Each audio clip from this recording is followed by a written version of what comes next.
Hello all, welcome to our channel. So మనకు Telangana BiPC pharmacy and biotechnology కోర్సులకు సంబంధించి మన కౌన్సిలింగ్ ఎప్పుడు స్టార్ట్ అవుతుందని చాలా డౌట్ అనమాట, మేజర్ డౌట్. సో ఈ వీడియోలో దాన్ని క్లియర్ చేసే ప్రయత్నం చేస్తాం. ఇంకోటి ఏంటంటే, ఈ కౌన్సిలింగ్ డిలే అవ్వడం వల్ల మనకి యూజ్ ఉందా లేకపోతే లాస్ ఉందా?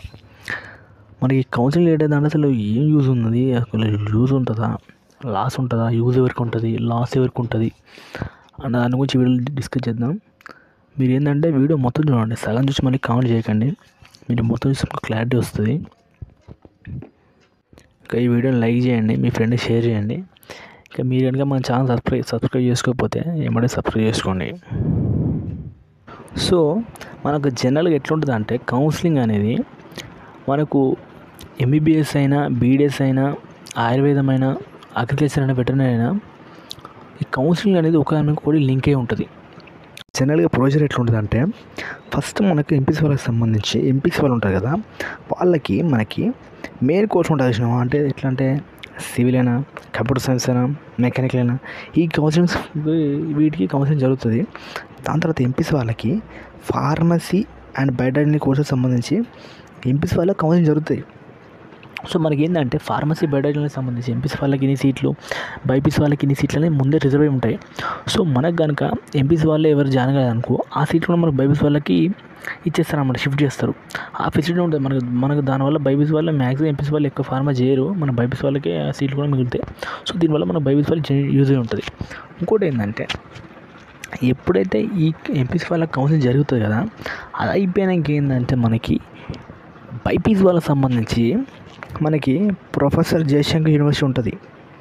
సో వీళ్ళు ఏం చేస్తారంటే, మనకి అగ్రికల్చరు, హార్టికల్చరు, వెటర్నరీ కోర్సుల కోసం మనకి ప్రొఫెసర్ జయశంకర్ యూనివర్సిటీలో ఆఫ్లైన్ ప్రాసెస్లో ఫిజికల్ అటెండ్. ఎప్పుడైతే agriculture, veterinary, horticulture first round అయిపోద్ది కదా, మనకు ఆ ఫస్ట్ రౌండ్ అయిపోయే టైం మనకి ఏంటంటే, దానికి ప్యారలల్గా వాటికి ప్యారల్గా మనకి ఏంటంటే, ఈ ఫార్మసీకి సంబంధించి నోటిఫికేషన్ రిలీజ్ చేస్తారు. కౌన్సిలింగ్ స్టార్ట్ అయ్యి నోటిఫికేషన్ రిలీజ్ చేస్తారు. సో ఆ నోటిఫికేషన్లో ఏముంటుందంటే, మనకి ఫార్మసీకి సంబంధించిన డేట్స్ అయినా, కౌన్సిలింగ్ డేట్స్ అయినా, ఫీజు అయినా, మన సర్టిఫికేట్స్ అయినా, దాని డీటెయిల్స్ ఉంటాయి, కంప్లీట్ డీటెయిల్స్ ఉంటాయి అన్నమాట. సో ఆ డీటెయిల్స్ సంబంధించిన నోటిఫికేషన్ ఎప్పుడు అంటే, మనకి అగ్రికల్చర్ సంబంధించి ఫస్ట్ ఫేజ్ ఆఫ్ కౌన్సిలింగ్ జరిగినప్పుడు రిలీజ్ చేయాలి. సో ఇక అగ్రికల్చర్ వెటర్నరీ సంబంధించి సెకండ్ ఆర్ థర్డ్ రౌండ్ జరిగేటప్పుడు మనకు ఫార్మసీ సంబంధించి కౌన్సిలింగ్ స్టార్ట్ కావాలి. జనరల్ అది ప్రొసీజరు. కాకపోతే మనకేంటంటే, సమ్ రీజన్స్ వల్ల అది డిలే అవ్వడం జరిగింది. మనకి సంబంధించి ఫార్మసీ సంబంధించి ఇప్పటికల్లా మనకి కౌన్సిలింగ్ షెడ్యూల్ కానీ రాలే. సో అదనమాట. సో ఇంకా మనకు కౌన్సిలింగ్ ఎప్పుడు స్టార్ట్ అవుతుంది అంటే, సెప్టెంబర్లో స్టార్ట్ అవుతుంది పక్కా. చూద్దాం, దాని గురించి మాట్లాడదాం ఇంకా. సో ఇక మొత్తానికి మనకు కొన్ని కారణాల వల్ల మనకి ఏంటంటే కౌన్సిలింగ్ డిలే అయింది. సో దీనివల్ల మనకు యూజ్ ఉందా లేదా నష్టం ఉందా స్టూడెంట్స్ కానీ ఆలోచిస్తే, మీరు ఇన్డెప్త్గా చేస్తే ఖచ్చితంగా స్టూడెంట్స్ యూజ్ అవుతుంది. మన కౌన్సిలింగ్ ఎంత లేట్ అయితే అంత యూజ్ అవుతుంది. ఎట్లా అంటే, మనకి ఇంకా ఇప్పుడు వాస్తవం మాట్లాడుకుంటే, మనకి ఇంకా ఎంబీబీఎస్ కౌన్సిలింగ్ అనేది ఇంకా అట్లీస్ట్ మనకి మెరిట్ లిస్ట్ కూడా రాలేదు. తర్వాత ఇంకోటి ఏంటంటే, మనకు అగ్రికల్చర్ వెటర్నరీ సంబంధించి ఇంకా ఓన్లీ సెకండ్ ఫేజ్ మాత్రమే అయిపోయింది. సో ఇట్లా డిలే అవ్వడం కారణం, డిలే అవ్వడం వల్ల ఏమైందంటే, మనకి ఎంబీబీఎస్ సీట్లు ఫిల్ అయిపోతాయి, నెక్స్ట్ వెటర్నరీ సీట్లు, హార్టికల్చర్ సీట్లు అన్నీ ఫిల్ అయిపోతాయి. ఆ సీట్లని ఫిల్ అవ్వడం వల్ల ఏమైందంటే, స్టూడెంట్స్ ఉంటారు కదా, వాళ్ళందరూ అక్కడ జాయిన్ అయిపోతారు. ఒకవేళ మనకి ఫార్మసీ కౌన్సిలింగ్ ఇప్పుడు కొంచెం ముందే స్టార్ట్ అయిందనుకో, ఏంటంటే మనకు కాంపిటీషన్ పెరిగిపోతుంది.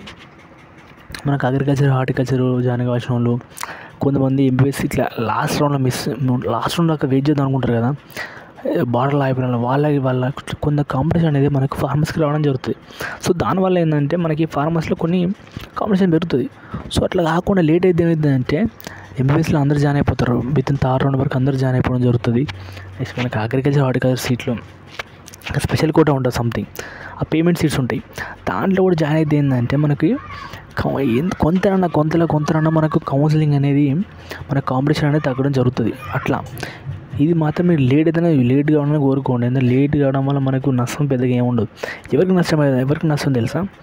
కొంతమంది ఉంటారు, మనకి ఎలా రాబోతే లాంగ్ టర్మ్ చేద్దాం, ఇంకెలా రాబోతే మనం నెక్స్ట్ ఇయర్ కూడా ఒక ఇయర్ వెయిట్ చేసుకొని చదువుకుందాం అట్లా ఉంటారు. వాళ్ళకి మాత్రం కొంచెం నష్టం జరుగుతుంది. కానీ ఇక కౌన్సిలింగ్ లేట్ అవ్వడం వల్ల మాత్రం స్టూడెంట్స్ మాత్రం బెనిఫిటే ఉంటుంది. లేట్ అయితే మనకి ఫార్మసీ కౌన్సిలింగ్ లేట్ అయితే ఏంటంటే, ఖచ్చితంగా కాంపిటీషన్ అనేది తగ్గుతుంది. మీరు ఆలోచించండి ఒకసారి, మీరే ఆలోచించండి.